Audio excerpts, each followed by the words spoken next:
Dans le 17e arrondissement de Paris, juste en face du marché des Batignolles, une flânerie nous a conduits tout à fait par hasard dans une petite rue où se cache une toute petite boutique. À l'intérieur, le maître des lieux, Claude Autissier, prépare ses tiges, remplit les vases, agence le joli petit intérieur et réalise ses magnifiques compositions. Voici l'histoire d'une rencontre avec un passionné. Voilà, les toutes premières anémones de la saison. Là, c'est la primeur des primeurs. Donc ça, c'est un vrai bonheur quand vous ouvrez les paquets. Là, elles arrivent de Rungis. Mais j'ai été les choisir, ainsi que toutes les autres fleurs d'ailleurs. C'est pas de la commande par internet ou par téléphone. Ouais. Regardez ça, c'est super ça. Ah ouais, ça, magnifique. Magnifique. Il faut ouvrir. Donc c'est des paquets de 5 bottes toujours, et puis après, bon, faut les... Voilà. Après, il faut les mettre à l'eau pour que, comme là, elles sont courbées, pour qu'elles se redressent. Ça, c'est de chez un autre producteur, donc on va bien voir la différence. Voilà, ça a besoin de boire. Vous voyez la différence? C'est beau aussi, mais ça n'a rien à voir, quoi. Là, je les ai plus pris pour la couleur, celle-ci, que pour la qualité vraiment de la fleur. La tige est moins grosse, un peu plus souple. Et puis là, elle a besoin de boire. La nuance des couleurs sur les anémones, c'est magnifique. Avec ça va du mauve au lilas presque au blanc. C'est super. Le cœur est noir, donc ça va faire une grosse fleur qui va s'épanouir et qui va même pousser, parce que l'anémone, en fait, à partir des sépales ici, elle va pousser, elle va prendre 2-3 cm dans la semaine et s'épanouir complètement. C'est de la fleur qui vit.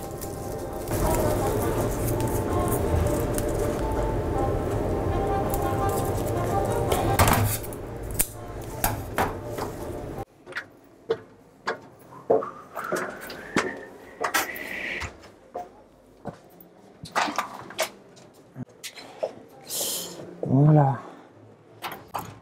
Je vais commencer par mettre celles-ci, parce que celles-ci, elles ont besoin de boire et de se redresser un petit peu.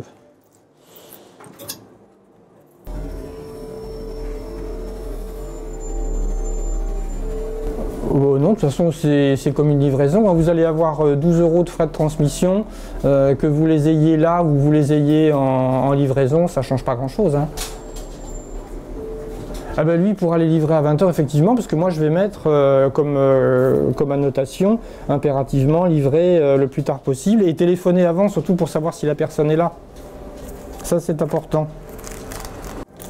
Je vais les préparer au minimum pour pas qu'elles boivent de trop non plus, parce que plus elles boivent et plus elles éclosent rapidement. Alors le but c'est que ça ouvre chez les clients mais pas forcément dans la boutique. Les roses Pink Floyd, voilà, comme toutes les roses, hein. Moi quand je les prépare, j'enlève les épines. Alors d'une part pour qu'on ne se pique pas les doigts, mais c'est surtout que l'eau rentre dans la tige par la blessure des épines, donc ça les hydrate. Et si je veux qu'elles ouvrent gentiment, pas trop vite, je les recoupe pas, je les recoupe vraiment qu'au dernier moment. Alors une rose en fait, quand elle sort de chez le fleuriste, quand on la vend, faut pas la couper directement parce qu'il y a de l'air qui va rentrer dans la tige et ça empêchera l'eau d'aller facilement jusqu'à la fleur. Il faut vraiment qu'elle soit coupée juste avant de la mettre dans l'eau. Les Japonais, eux, ils coupent les tiges des roses carrément dans l'eau ou sous le fil de l'eau du robinet pour qu'il n'y ait pas de cassure, pour que la chaîne de l'eau et de l'air soit respectée. Alors toutes les roses ont un nom, c'est des noms certifiés, c'est des variétés certifiées, donc on ne peut pas les baptiser comme ça. Donc celle-ci, elle s'appelle Pink Floyd.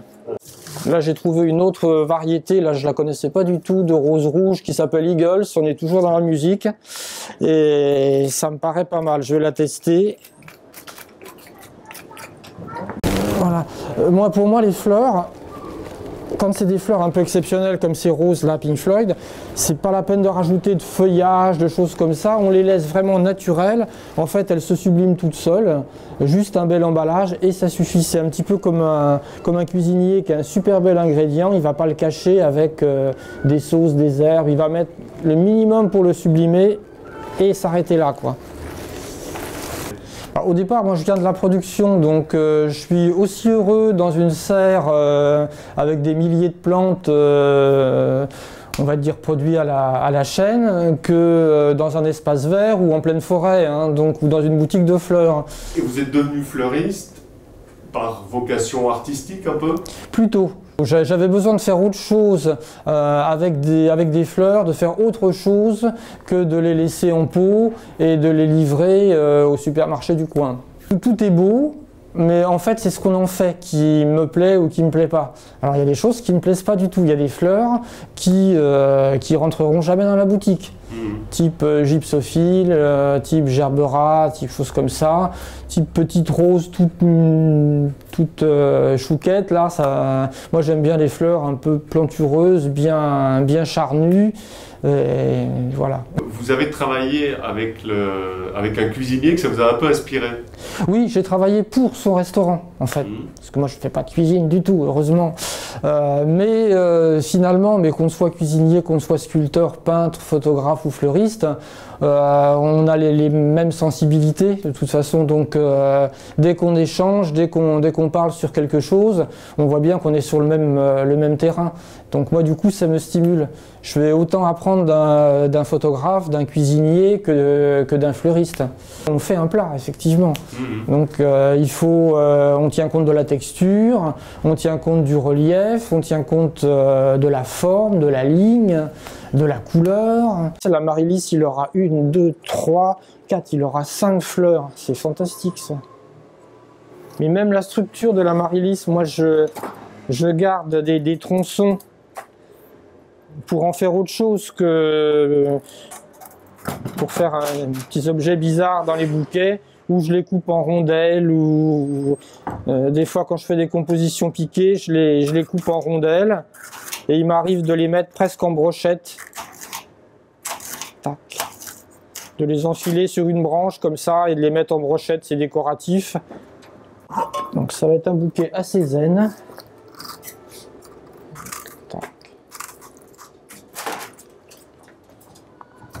Donc voilà, il me faut un hortensia foncé, je fasse le tour.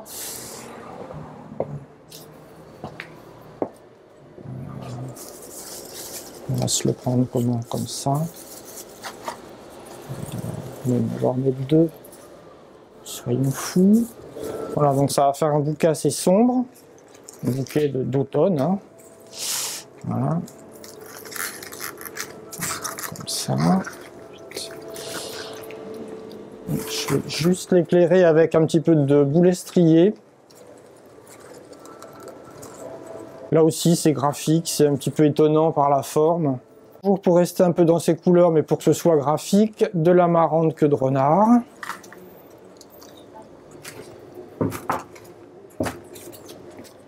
Pour souligner tout ça, une grosse feuille de philo.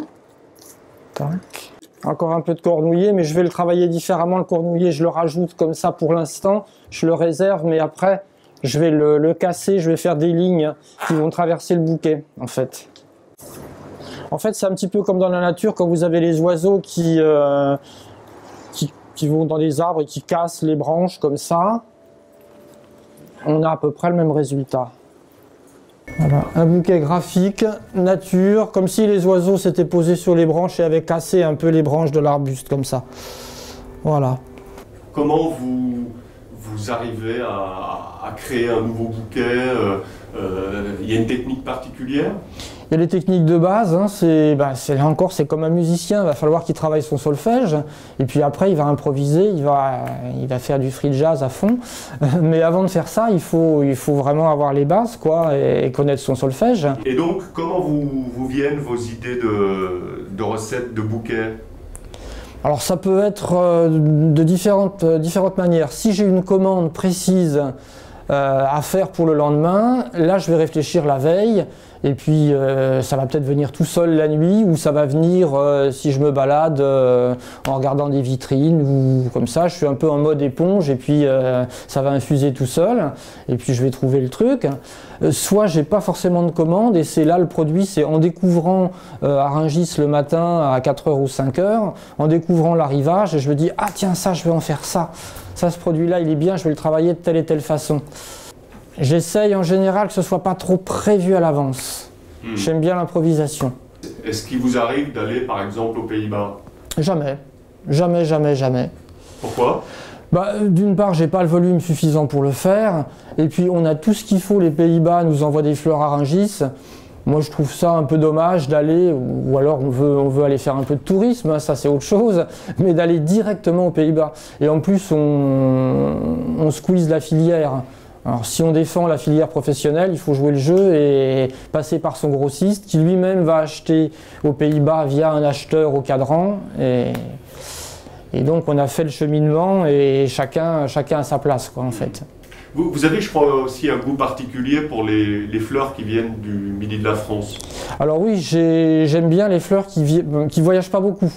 Donc, soit elles viennent du midi de la France, donc du Var, soit elles viennent d'Île-de-France aussi. Ça peut être on a de la production, on a de la tulipe, on a de la rose, on a de la pivoine, on a toutes les fleurettes, l'été. Mais c'est vrai que bon, la qualité du Var, moi j'aime bien. Et c'est toujours très clean, toujours très bien conditionné. Il n'y a pas de casse dans les bottes, c'est calibré, c'est cueilli à maturité. C'est pas des fleurs qu'on a cueillies 3 semaines, 1 mois avant l'éclosion, mise au frigo et ressortie au final. Ça, c'est vraiment pas bon.